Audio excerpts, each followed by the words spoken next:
Once upon a time, in a vibrant African village, there lived a humble father named Nkosi with his twin daughters, Nia and Adana. Despite their identical outer beauty, the sisters possessed contrasting hearts.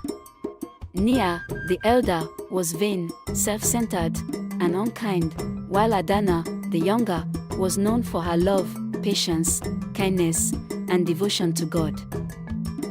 Every morning, Adana would help her father take his medicine. She loved her father and wanted to work hard to one day lift them out of poverty. One day, a grand announcement echoed through the village.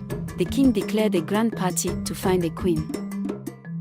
Excitement filled the air, and Nia, eager to showcase her beauty to the king, departed without informing anyone, desperate to get a head start on her journey. As Nia ventured through dense forests and crossed rainfalls, she encountered an old lady who sought food. "Excuse me, miss," the old woman said. "Could you please spare me some food?" Disregarding compassion, Nia dismissed the request rudely, unknowingly rejecting an angel in disguise. She continued her trek. Further down the road, a little boy cried, seeking help to find his way home. Though a hint of compassion touched Nia's heart, she feared delays and ignored the child's plea, desiring to be the first to capture the king's attention. Meanwhile, Adana approached her father, seeking his blessing to attend the palace party. Nkosi, a wise and godly man, prayed for her and reminded her of her duty to return by morning to help him take his medicine. Adana set off with a heart full of goodness. Her journey began. She, too, traveled through the dense forest, encountering the same old lady on the road. The old woman said, "Could you please spare me some food?" Though Adana did not have much packed, she reached into her sack to bring out what little she did have to share with the old lady. She looked down to grab the food and looked up only to find the old lady had disappeared mysteriously. Adana was shocked. Further down the path, Adana discovered the crying boy, and without hesitation, she helped him find his way home. She knew it would make her very late to the party, but she saw his need as a priority.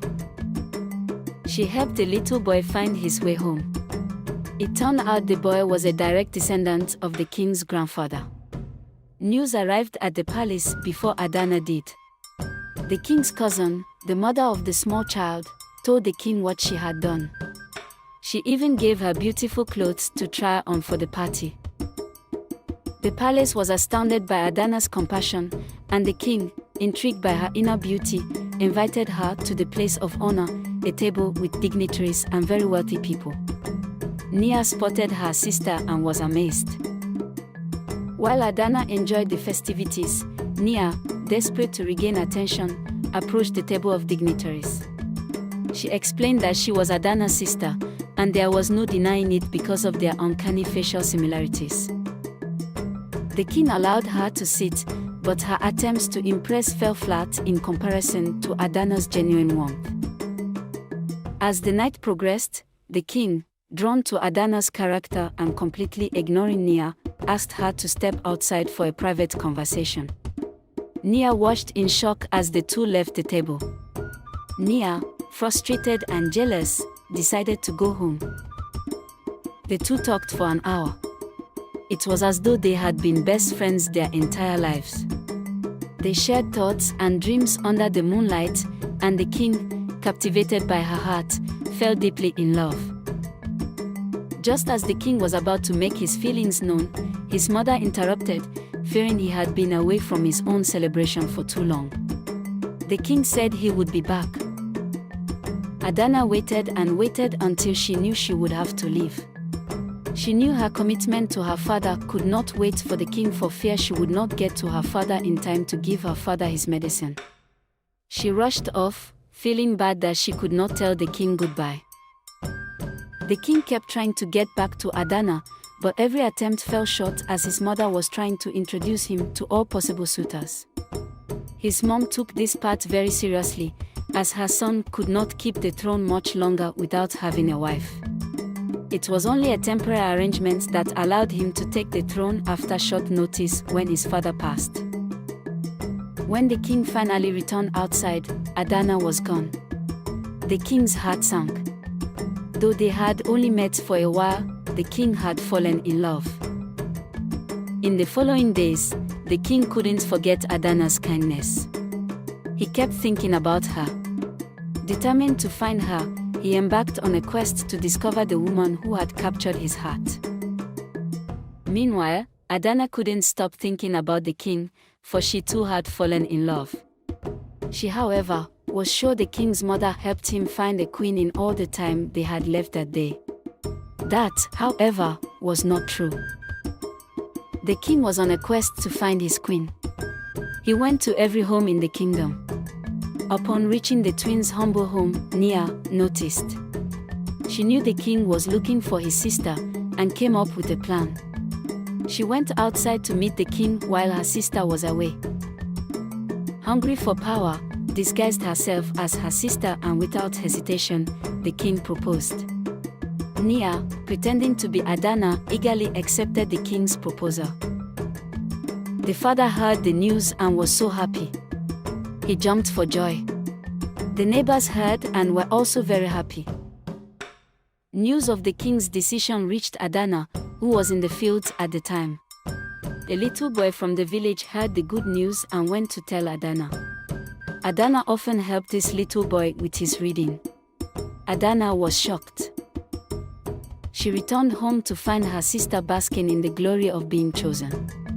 Despite her sadness, Adana chose to celebrate her sister's apparent happiness. Nia acted kind, but there was something genuine and different observed about the kindness observed in Adana as she celebrated Nia. The king, observing the characteristics of the sisters, noticed the true heart shining through Adana and Nia. Realizing his mistake, he corrected it immediately, confessing his love for the kind-hearted twin. "I am sorry, I made a mistake. It is this twin that I love," he said, pointing to Adana. Adana bowed her head. They made eye contact. They were in love. Nia confessed to having pretended to be Adana. Their father Nkosi was ashamed. He immediately gave his blessing for Adana to marry the king. The two were married, and they lived happily ever after, blessed with the joy of 3 beautiful children. The father and sister also moved into the palace. Adana continued to make sure her father received medicine every morning. Until one day God had healed him. In addition, Jesus healed Nia's heart and she soon married too. She too became just as beautiful on the inside as she was on the outside.